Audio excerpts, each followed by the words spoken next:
Bom dia! Hoje, domingo de Páscoa, do dia 12 de abril de 2020.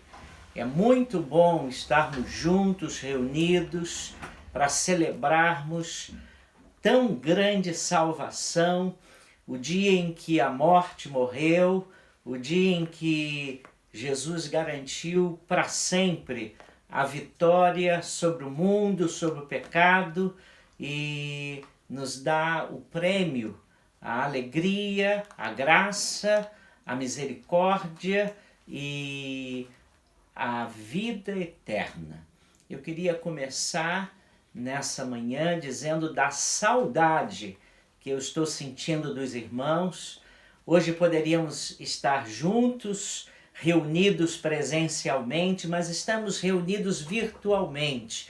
E a coisa mais importante é que nós temos Jesus vivo conosco, Deus vivo, que é Deus conosco. E é isso que nós queremos celebrar. Pela manhã eu falo agora sobre a morte de Jesus. E à noite eu quero falar sobre a ressurreição de Jesus. Que bom que você está aí. E eu escolhi para falar sobre a morte de Jesus um texto muito conhecido de Lucas, capítulo 23. Vou ler os versículos 32, 33 e os versículos 39 a 43. Leio na versão revista e atualizada da Sociedade Bíblica do Brasil. Diz assim: e também eram levados outros dois que eram malfeitores para serem executados com ele.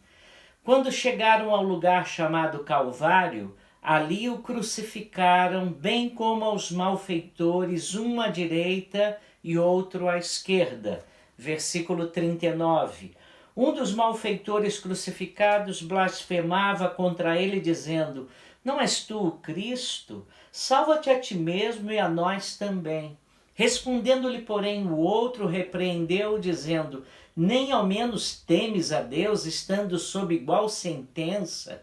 Nós, na verdade, com justiça, porque recebemos o castigo que os nossos atos merecem, mas este nenhum mal fez. E acrescentou Jesus: Jesus, lembra-te de mim quando vieres no teu reino. E Jesus lhe respondeu: em verdade te digo que hoje estarás comigo no paraíso. Elben César, que foi pastor, reverendo, saudoso pastor, que foi o diretor da revista Ultimato, certa vez ele contou que na Semana Santa do ano de 1962 havia 2 faixas na entrada da cidade mineira de Ervália. A primeira faixa, bem grande, dizia assim: silêncio, estamos de luto. E a segunda faixa era explicativa, e ela dizia assim: Jesus morreu. Mas eu queria dizer para vocês que a cruz não foi o final da linha. A cruz não foi um acidente. Jesus procurou a cruz. Há muita gente que, quando se fala da cruz, tem a teologia do Datena. Datena é aquele jornalista que trabalha narrando o mundo do crime no Brasil, e ele gosta de comentar a maldade do mundo fazendo a seguinte afirmação, aspas: fazer o quê? Se o próprio Filho de Deus veio salvar o mundo e o mataram, o que mais esperar? Ou seja, a teologia de Datena é dizendo o seguinte: Jesus veio nos salvar, mas deu tudo errado, porque o mataram. E há muita gente boa que pensa assim. A teologia do Datena reforça a ideia de que a morte de Jesus na cruz foi um acidente na história, não era para ter acontecido. E inúmeros cristãos, pessoas que se dizem cristãs, mas não entendem a obra de Cristo, petrificadas por essa aparente derrota, olham para a cruz de Cristo como se fosse um grande fracasso de Deus. E aí claro, vão viver sem nenhuma esperança. Mas a Bíblia nos ensina claramente que a morte de Jesus foi planejada na eternidade. E o autor de Apocalipse, o apóstolo João, em Apocalipse 13, versículo 8, ele diz assim: todos aqueles que não tiveram seus nomes escritos no livro da vida do Cordeiro, que foi morto desde a criação do mundo. O apóstolo Pedro reforça que a morte de Jesus foi planejada na eternidade, não foi um acidente, dizendo o seguinte: sabendo que não foi com coisas corruptíveis, como prata ou ouro, que fostes resgatados da vossa vã maneira de viver, que por tradição recebestes dos vossos pais, mas com o precioso sangue de Cristo, como de um cordeiro imaculado e incontaminado, o qual, na verdade, em outro tempo foi conhecido, ainda antes da fundação do mundo, mas manifestado nesses últimos tempos por amor de vós. 1 Pedro 1, 18 e 19. No Evangelho de Lucas, há a narrativa da crucificação de Jesus. 2 ladrões estão sendo crucificados, um à sua direita e outro à sua esquerda. E a palavra para eles é a palavra malfeitores, dando a ideia de que poderiam ter sido condenados à morte e à cruz por sublevação, por atentarem contra Roma, contra o poder de César. Então, não apenas por roubarem. A tradição dá a esses ladrões nomes.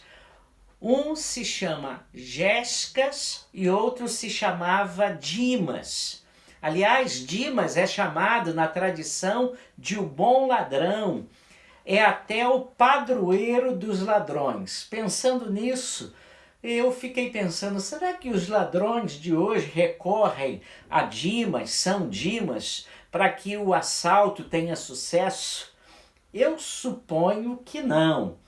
Mas também suponho que você saiba que a Bíblia não fala absolutamente nada disso, nem dá nome a esses ladrões. Mas o fato de Jesus ter morrido ao lado de 2 ladrões reforça aquilo que eu disse, que Jesus não morreu acidentalmente. Porque quem vai a Isaías, ao profeta Isaías, em Isaías 53, no versículo 12, o profeta prediz 750 anos antes de Cristo, antes da cruz. Entre os malfeitores foi contado. E algumas coisas nesse relato, o que aconteceu com esses ladrões, essas coisas são extraordinárias. Em primeiro lugar, um dos ladrões, ele nos surpreende. Primeiro porque ele começa censurando o seu companheiro. O versículo 39 de Lucas 23 diz assim: um dos malfeitores crucificados blasfemava contra ele, Jesus, dizendo: não és tu o Cristo? Salva-te a ti mesmo e a nós também. Mas surpreendentemente o outro lhe responde assim: nem ao menos temes a Deus estando sob igual sentença? E a ênfase dessa repreensão ao outro ladrão que blasfemava é o pronome pessoal. Tu ao menos não temes a Deus, estando na mesma condenação. E a ênfase nessa minha versão é tu. Mas deixa eu usar uma linguagem nossa. Você está zombando com que autoridade? Quem é você para zombar desse homem? Quem é você para dizer alguma coisa desse homem? E aí a zombaria para. Depois, a segunda coisa que o ladrão faz, esse segundo ladrão se vê como um pecador. Olha o que ele diz no versículo 41. Nós, na verdade, com justiça, porque recebemos o castigo que os nossos atos merecem, mas este nenhum mal fez. Você já foi visitar alguém num presídio? Já foi visitar alguém que está recluso? Já encontrou, por um acaso, algum preso dizendo: não, eu estou aqui porque eu fiz uma grande bobagem, eu mereço estar aqui? Quem trabalha com pessoas presas diz que a coisa mais difícil é você encontrar gente culpada numa prisão. Não, foi o meu parceiro que me botou numa fria. Não, a justiça foi muito injusta comigo. Mas surpreendentemente esse ladrão à direita, ele se reconhece culpado. Ele se reconhece que está ali porque ele merece. Nós, na verdade, com justiça, porque recebemos o castigo que os nossos atos merecem. Esse homem nos surpreende, porque ele também reconhece a injustiça que está sendo feita com Jesus. Mas este nenhum mal fez. E ele faz a mesma constatação que Pilatos, aquele que julgou Jesus, fez por 3 vezes. Pilatos, julgando Jesus e lavando as mãos, permitindo que Jesus fosse crucificado, disse assim: não vejo nele culpa alguma. Mas esse malfeitor diz assim: não, a vida dele foi toda correta, a vida dele foi toda certinha. Esse homem deve ter tido informações sobre Jesus. A vida dele não foi como a nossa. Nós merecemos estar aqui. E ele reconhece a injustiça que está sendo feita contra Jesus. Mas esse homem nos surpreende, em 4º lugar, porque ele faz um pedido a Jesus. Ele diz: lembra-te de mim quando vieres no teu reino. Lembra-te de mim quando vieres no teu reino, versículo 42. O que me impressiona no pedido desse homem é que ele olha para Jesus como um rei. Ele viu Jesus como um rei, algo que os judeus não viam. Jesus estava eivado de sangue. Jesus foi maltratado no caminho até o Calvário. Recebeu açoites, cusparada, impropérios. E Jesus parecia tudo ali no Calvário, menos um rei. Aliás, Isaías, 750 anos, no mesmo capítulo 53, diz: não tinha beleza nem formosura, e olhando nós para ele, não havia boa aparência nele para que o desejássemos. Isaías 53, 2. E agora esse homem vê Jesus como um rei, Jesus sendo crucificado como ele estava sendo crucificado, e ele diz: lembra-te de mim quando vieres no teu reino. Ele cria que Jesus era rei e tinha um reino. Se você está lembrado, os discípulos de Jesus, quando estavam caminhando no domingo à tarde, em direção à aldeia de Emaús, eles estavam sombrios, tristes, e ele diz: toda a nossa expectativa foi embora, nós esperávamos que esse homem remisse Israel, e agora Jesus, ao 3º dia, ele não fez mais nada, ele já morreu. Nós nos enganamos, nós fomos enganados, nós estamos num barco furado. Mas esse homem, conquanto esteja morrendo junto de Jesus, ele olha para Jesus, esvaindo-se em sangue, e pensa em Jesus como um rei. Lembra-te de mim quando vieres no teu reino. O reino de Deus foi a principal mensagem pregada por Jesus. E se você está lembrado, no Sermão do Monte, o primeiro grande sermão dele registrado, ele disse: bem-aventurados humildes de espírito, os pobres de espírito, porque deles é o reino de Deus. Felizes aqueles que reconhecem a sua pobreza espiritual, a sua carência espiritual, a sua miséria espiritual, porque deles é o reino. E esse homem está reconhecendo que ele está ali porque merece, que ele não tem nenhum mérito para alcançar o reino de Deus. Mas ele diz para Jesus: lembra-te de mim, apesar de eu ser um pobre, miserável ladrão.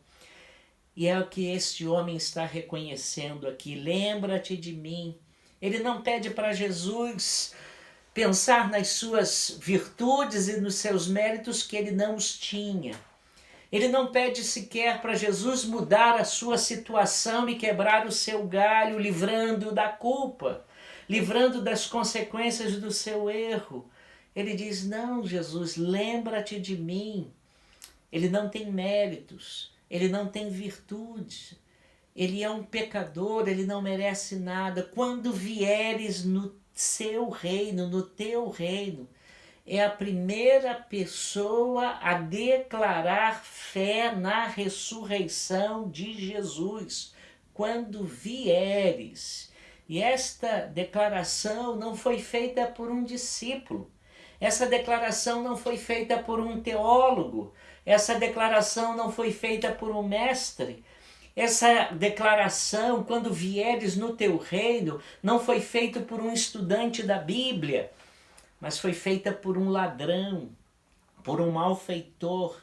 Ele crer na volta de Cristo. Quanta fé vai nesse pedido: lembra-te de mim quando vieres no teu reino. Eu tenho um amigo que sempre diz para mim: o homem na Bíblia que eu acho que foi o homem de maior fé foi o ladrão da cruz. Porque ele estava morrendo ao lado de Jesus, vendo Jesus nas mesmas condições e nas piores condições que podia estar. E ele crê que Jesus vai morrer, mas crê que Jesus vai voltar, crê que Jesus vencerá a morte, um dia virá e se lembrará dele. Que homem de fé extraordinária! Se é fantástica a atuação desse ladrão e o pedido dele, mais sublime é ainda a resposta que ele recebe de Jesus. E a resposta de Jesus, naquele diálogo estranho na cruz, no sofrimento, é: em verdade. E a palavra que Jesus usa é amém. Era como se Jesus dissesse o seguinte: eu vou lhe dizer uma coisa líquida e certa. Eu vou lhe dizer uma coisa real. Se você pudesse escrever, escreva aí. É algo que vai certamente suceder. Em verdade, eu te digo, hoje estarás comigo no paraíso. E a segunda palavra que ele usa é hoje. E eu acho isso interessante porque Jesus não está dizendo assim: ah, meu amigo, depois de algumas encarnações, porque afinal você foi um ladrão, você deve à sociedade, você esteve blasfemando com o seu amigo até há pouco, pelo conjunto da sua obra, pelo seu currículo, e você sabe, você reconhece, quem tem muita conta para pagar é você. Então você vai precisar voltar à Terra repetidas vezes, em várias reencarnações. Mas Jesus não disse nada disso para aquele homem malfeitor e ladrão. Também não diz: ah, você está em débito.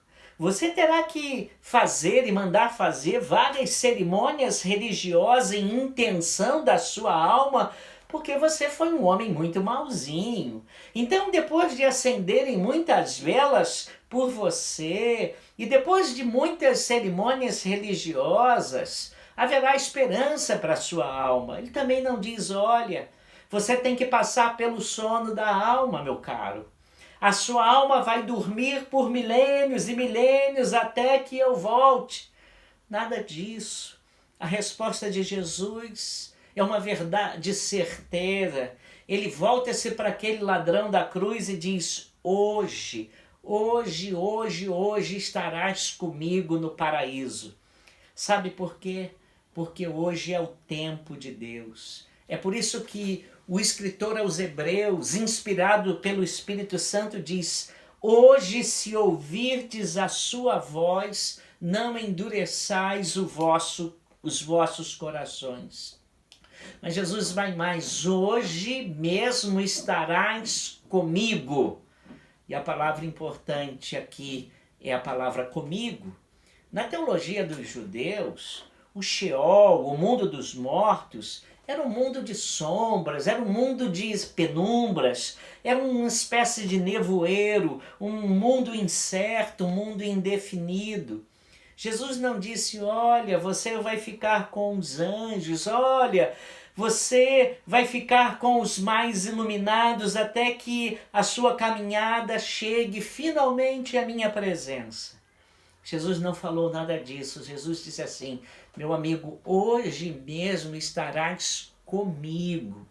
E eu acho interessante o que Jesus falou para aquele ladrão da cruz: hoje estarás comigo no paraíso.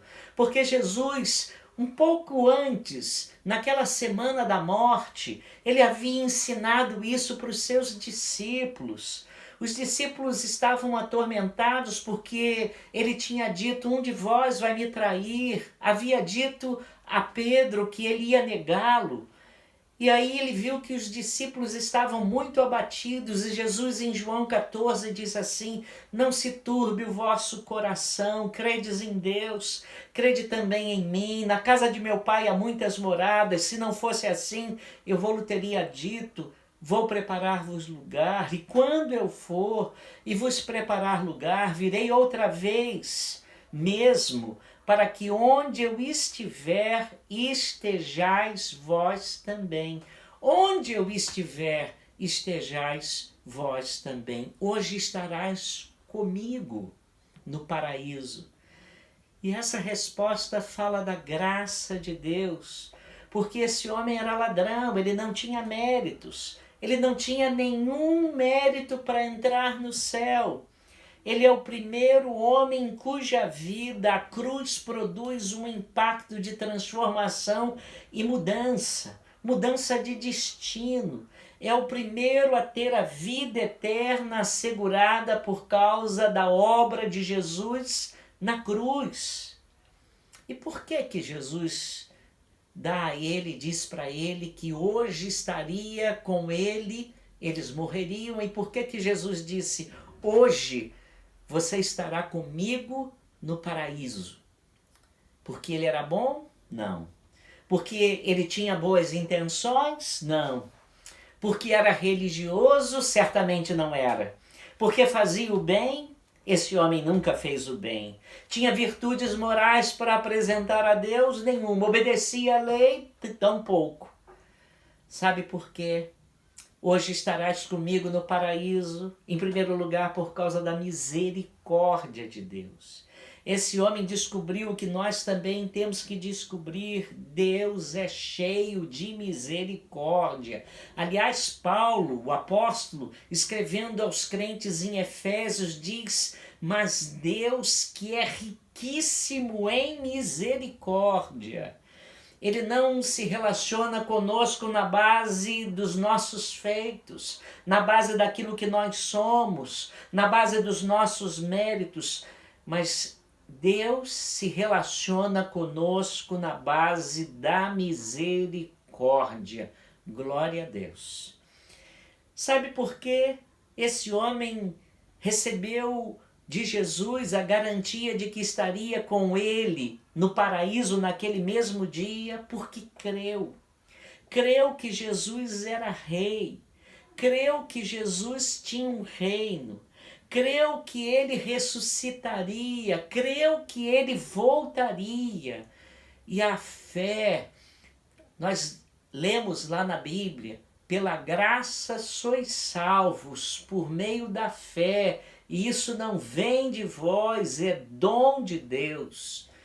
Porque Deus amou o mundo de tal maneira que deu seu Filho unigênito, para que todo aquele que nele crê não pereça, mas tem a vida eterna. Esse homem alcança a salvação, estará com Jesus no paraíso porque creu, mas também porque se arrependeu dos seus pecados. Nós, na verdade, estamos aqui porque merecemos, disse ele. Ele entendeu que vinha procedendo erradamente e se arrependeu. Muitas pessoas pensam em Jesus como um grande vulto da história, mas nunca se curvam nem se arrependem diante de Jesus. Continuam com as suas vidinhas, com as vidas de antes. Eu não estou dizendo que sejam ladrões, que sejam malfeitores como esse homem fez. Mas estou dizendo para você, e quero dizer isso, você também é pecador. Talvez seja bom pai, talvez você seja um bom filho, talvez você seja um cidadão respeitado, mas é pecador. Também precisa da graça e da misericórdia de Deus, porque fé e arrependimento andam juntas. Aliás, essa foi a primeira mensagem que Jesus pregou. Jesus chegou pregando: arrependei-vos e crede no Evangelho. Não sei se você está lembrado ou se é da sua época, houve uns anos atrás em que houve no Brasil um racionamento de combustível. Chegava-se na sexta-feira às 20 horas e os postos de gasolina de todo o país não podiam mais vender combustível. E os postos só eram reabertos às segundas-feiras, bem cedo de manhã. E eu me lembro que nessa época, lá pelos idos dos anos 80, eu era pastor novo, e nós fomos com um grupo de jovens fazer um intercâmbio em Veranópolis, Serra Gaúcha, e pegamos a estrada errada, e nós começamos a andar, a estrada era muito boa, e nós estávamos cantando dentro da Kombi, e nós andávamos e nunca chegávamos a Veranópolis, apesar de estarmos subindo uma serra.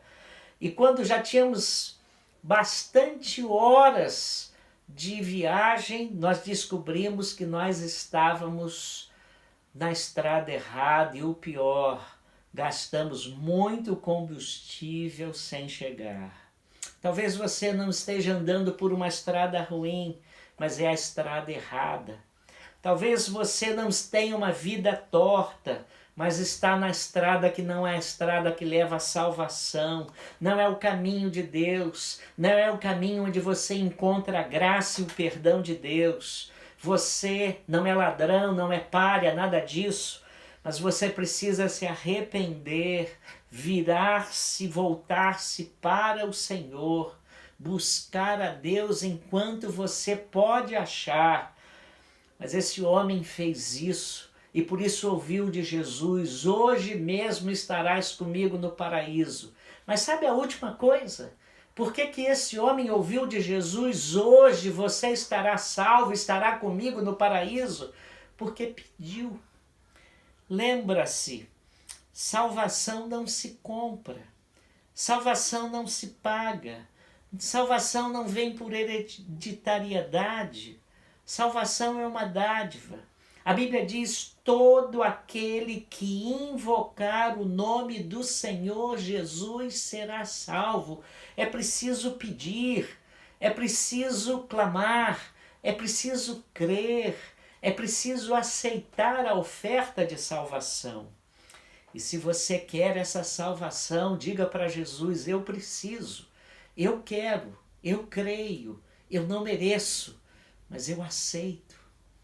E esses três morreram. Jesus morreu e ao terceiro dia ressuscitou e tornou-se o maior vulto da história. Dividiu a história entre antes e depois dele. E Paulo, o apóstolo, inspirado pelo Espírito Santo, diz que todo joelho se dobrará e toda língua confessará que Jesus é o Senhor, para a glória de Deus Pai. Todos, no céu e na terra, dirão que Jesus é o Senhor. Morreu, ressuscitou e voltou à sua glória. O O ladrão blasfemador partiu para longe de Deus, condenado, porque a Bíblia diz: quem crê será salvo, quem não crê já está condenado, porquanto não crê no unigênito Filho de Deus. E o outro, o terceiro, o ladrão da direita, o outro ladrão morre para viver com Jesus no seu reino, porque Jesus disse: hoje mesmo estarás comigo no paraíso. E eu quero dizer para você, nós não estamos de luto apesar de estarmos na Semana Santa. Nós não estamos de luto porque Jesus morreu, nós estamos celebrando tão grande amor que morreu por nós em nosso lugar para nos garantir tão grande salvação. O escrito da dívida que era sobre nós, ele cravou sobre ele e pagou tudo. Nós celebramos a morada que ele providenciou para que a morte não fosse o fim, mas o início de uma vida plena e de comunhão e de intimidade com Deus, com esse santo rei nos céus. E por isso, nessa manhã, além de agradecermos a Deus tão grande salvação, fazemos um apelo ao seu coração: arrependa-se dos seus pecados, reconheça-se pecador e vá aos pés da cruz e clame a Jesus, dizendo para ele: lembra-te de mim quando vieres no teu reino. Nós cremos que Jesus morreu, Jesus ressuscitou e ele voltará. Mas cremos que se nós não estivermos aqui quando ele voltar, ele já preparou morada para os que são dele e vamos gozar eternamente de uma bem-aventurado convívio com esse Deus maravilhoso. E nós experimentaremos todo o seu amor e o conheceremos como ele é. Vem conosco, arrependa-se também, creia em Jesus e tenha a vida eterna. Que Deus o abençoe.